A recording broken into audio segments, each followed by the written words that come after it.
Hello everyone, welcome to day 11 of my 25 days of raising awareness of mental health issues and well-being. I want to include that as well. So, was sort of fishing around, really thinking, what can I talk about today?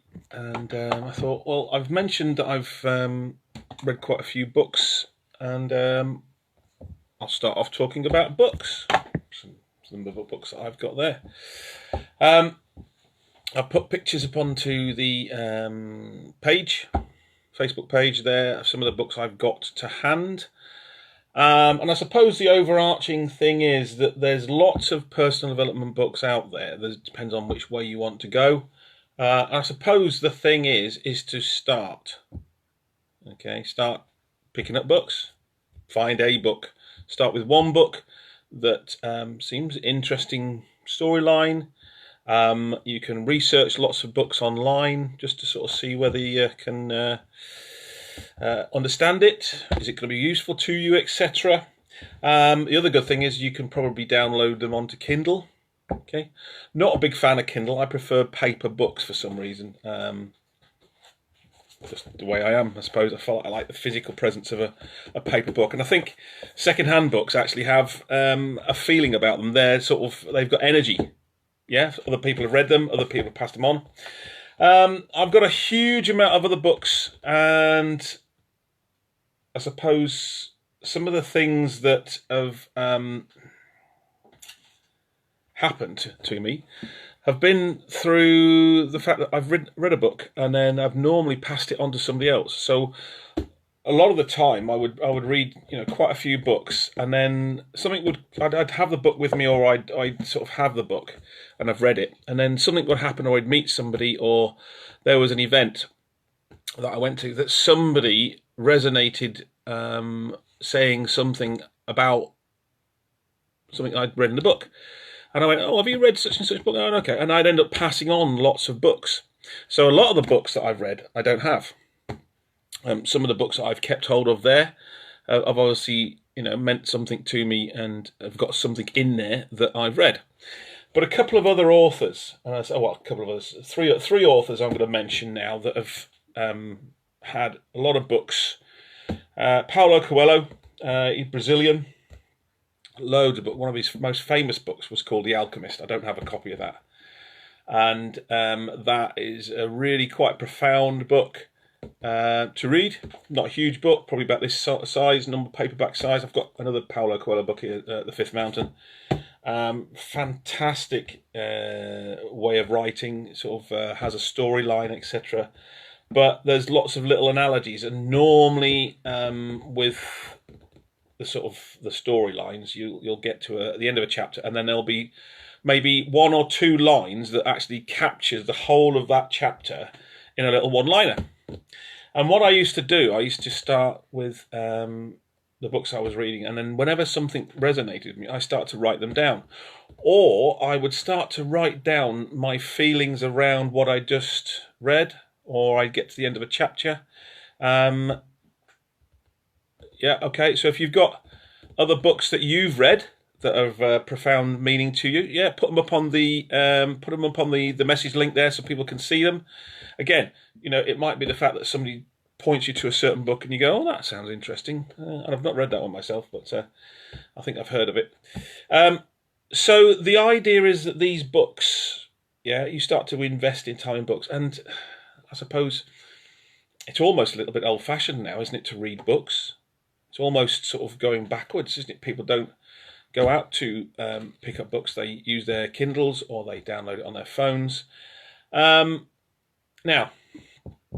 a little theory of mine that I've had for a very long time, and it sort of is starting to pan out now. So when we read a book, and before we had the internet, before we had videos and all that sort of stuff, we would read a book.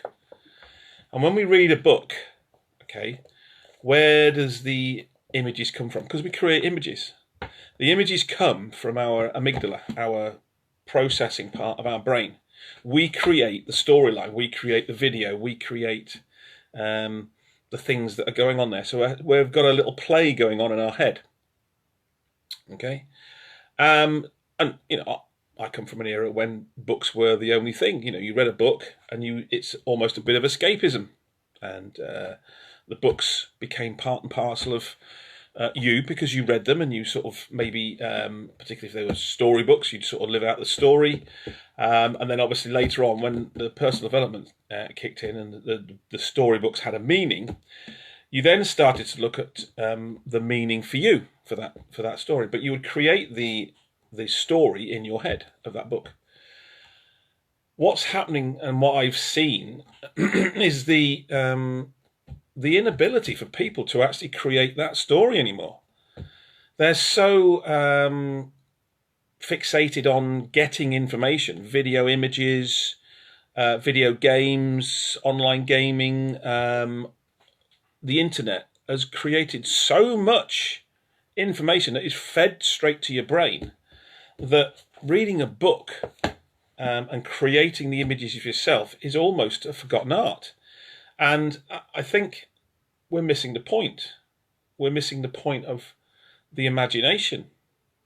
Because mental health is about balancing what's going on outside with what the thoughts, processes, and the brain chemistry and things going on inside. It's a balance. It's a to and fro, and sometimes you'll get overloaded with information, or you'll get overloaded with things, and you have to then process, etc.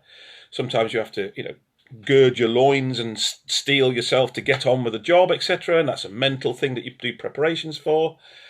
And I think people that have read books, or people that come from an era of books being the thing, have got that sort of process a lot more adaptable in their system. They're sort of preparing themselves because they've got that brain function inside. And I think people are going to struggle, and particularly why there is with the youngsters nowadays. And there's two things with the youngsters nowadays.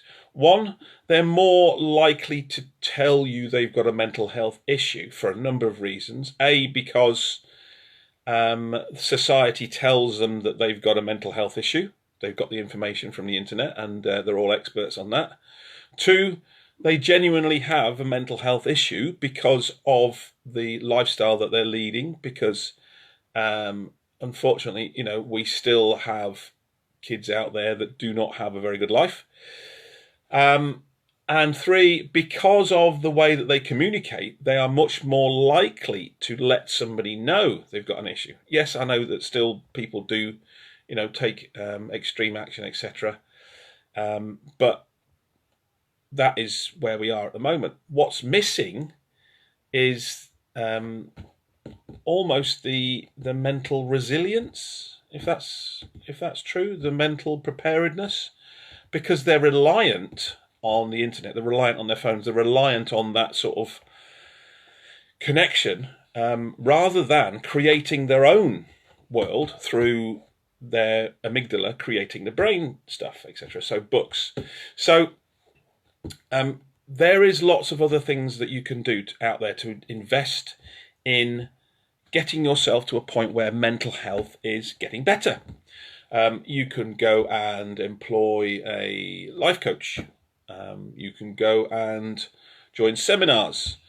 You can get what we call the library stuff, where you can put CDs on. So your drive time university, that sort of stuff. So when you're driving in the car, you've got this stuff on and it's sinking in. And they're all useful, as books are useful. But for me, books were the key. Books were the key. Sitting quietly, reading a book for a short period of time a day was also a type of therapy. And I think by creating some time to sit and read a book, committing time as one of your goals, maybe, that you're going to do, is to read more books, read 10 pages a day, read for 10 minutes a day, read whatever it is, committing daily, is part of that process of creating time for things to calm down for you. And particularly if you have a very busy life, Okay. Creating that time for yourself, creating that space for your brain to recalibrate, maybe for things to calm down. For me, is one of those key things that helps then balance out between what's going on outside, what's going on inside. And again, we've been talking a lot about the things that are going on inside. Okay, being aware of the conversations we're having ourselves.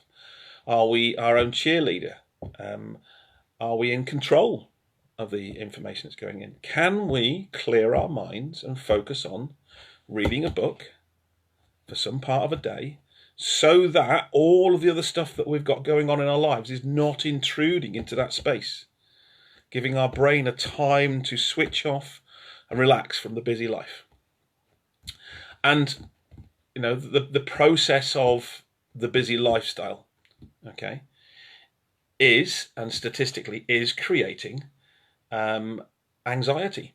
And I'm going to be touching on anxiety tomorrow. So we're going to look at anxiety and maybe look at panic attacks. Not quite sure whether we're going to have time to look at it, but definitely look at anxiety tomorrow as the subject.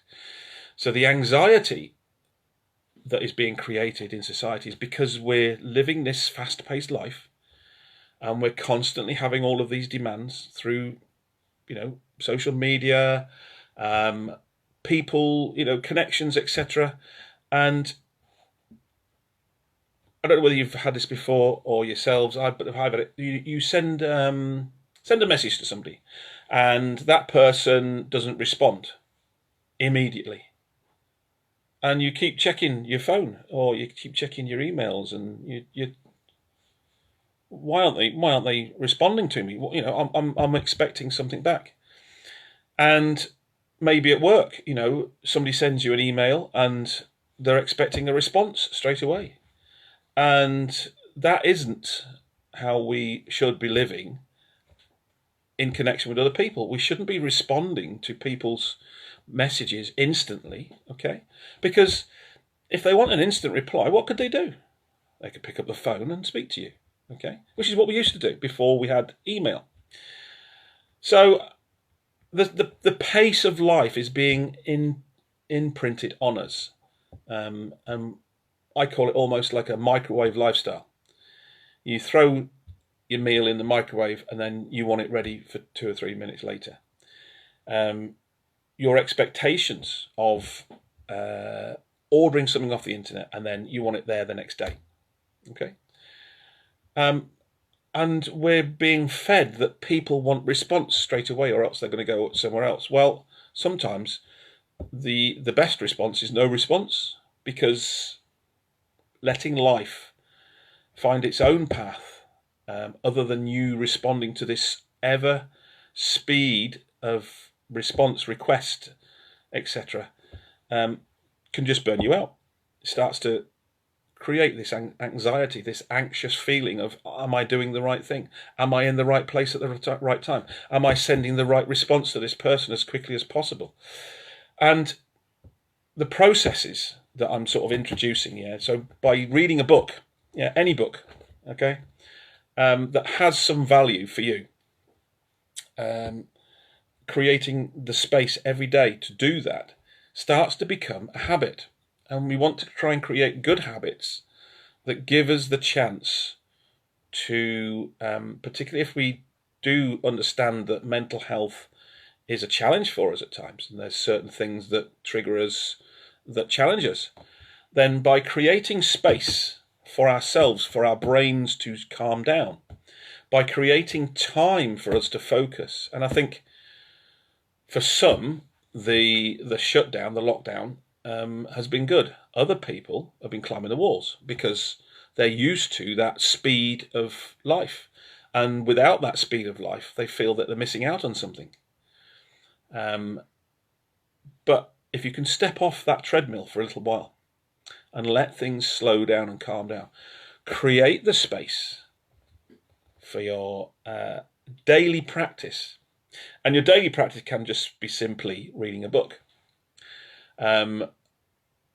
You can create space so that you do some sort of exercise on a daily basis. It could be 10 minutes in your front room.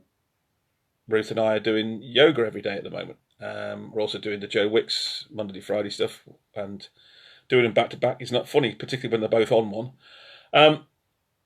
You can create space to do meditation. And people say, oh, well, I haven't got time to do all this stuff. Well, it's interesting because the people that have invested time, and Gandhi, fairly good guy, fairly switched on, was often, caught by his helpers, because he had lots of helpers doing different bits and pieces for him, meditating. And, they would rush and go, Master, there is so much to do today. What are we going to do? He went, I think I need to meditate for twice as long today to get all this in. So the idea is that by creating space for you to be able to function correctly, you give yourself time to get the right things going, to get your processes going, so that you're less likely to feel the anxiety, the stress, the build-up of pressure. I mean, sometimes it is needed, for deadlines and work, etc. And sometimes people thrive off that for a little while. But constant pressure, constant stress has been catalogued, and it kills people. Okay. By de-stressing, by calming things down, by being less anxious, we're more likely to enjoy the things that we do.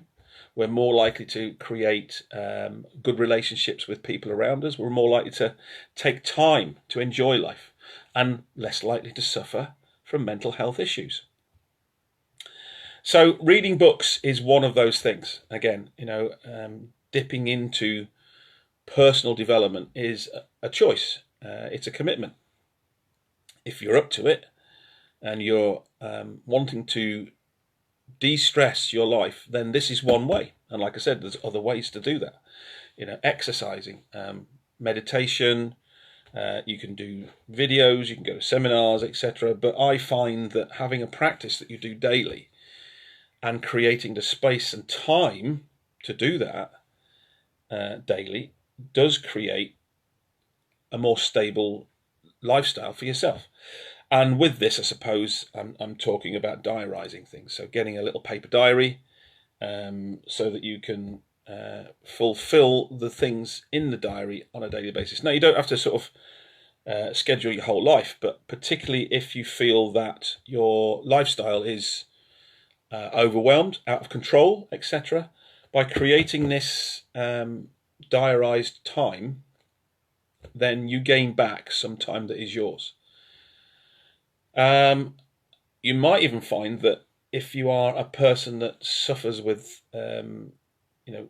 getting out of bed because you don't want to go to work and all that sort of stuff, and I know it's difficult at the moment, but that sort of process, by creating a diarised time which is yours, you start to get some energy for having that time, and particularly if it's early in the morning. Okay. So that's my sort of giveaway there on books and reading. Start to look at a process where you are gaining some control over your day for a short period of time so that you can then carry on doing the other stuff, but you're taking back a little bit of time just for yourself. And for some of you, that might be a challenge to actually do that. You might have been given maybe the imprint that stuff for you is being selfish. Why do you think that you should just have time just for yourself? That's just wrong. You're supposed to be there for everybody else. Well, actually, we're here just for ourselves. We may have families, we may have partners, we may have colleagues, etc., that need us to do certain stuff for them, but we've got to think of ourselves first. And the analogy is, when we're on a plane and when the oxygen masks drop down, what do they say first? You need to put the oxygen mask on yourself first before you can then help others.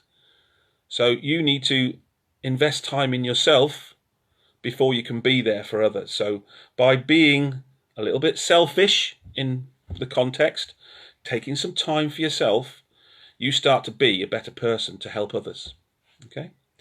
If you've got any books that you want to sort of put up on the list there, please feel free to put it on the message bar there. If you've got any questions about the books that I've put pictures up, particularly it sort of intriguing, what type of books there are, yeah, by all means, just get out there, have a look. There's lots of places on the internet that you can get books delivered now. I know we're still in lockdown in Wales. It's sort of easing off a little bit, but yeah, get those books. Start investing in books. And one of the other things about books is once you start reading a book, 9 times out of 10, in the sort of the back of the front or during the text, there'll be another set of books that they'll say, oh, try this book, try that book, whatever. Because the people that have normally written these types of books have read other types of books as well. They've read other stuff. Okay, so that's my takeaway for today. So tomorrow, we're going to be talking about anxiety. Okay, we talked about depression yesterday. And for those people that messaged there, thank you. By all means, add something in there. Anxiety and depression sometimes go together, or they can be exclusive. Okay, so we'll talk about anxiety tomorrow. So I'll put that up, and we'll have a little discussion. If you want anything to me to discuss, any analogies that you want me to put in there and you want them to be anonymous, etc., or information, just send me a personal message and I can use that story, etc. But if nobody's got anything else, the weather's changing tomorrow here in Wales, so we're going to have a barbecue tonight. Last barbecue for a while because it's probably going to be raining for a while. So go and enjoy yourselves. See you tomorrow.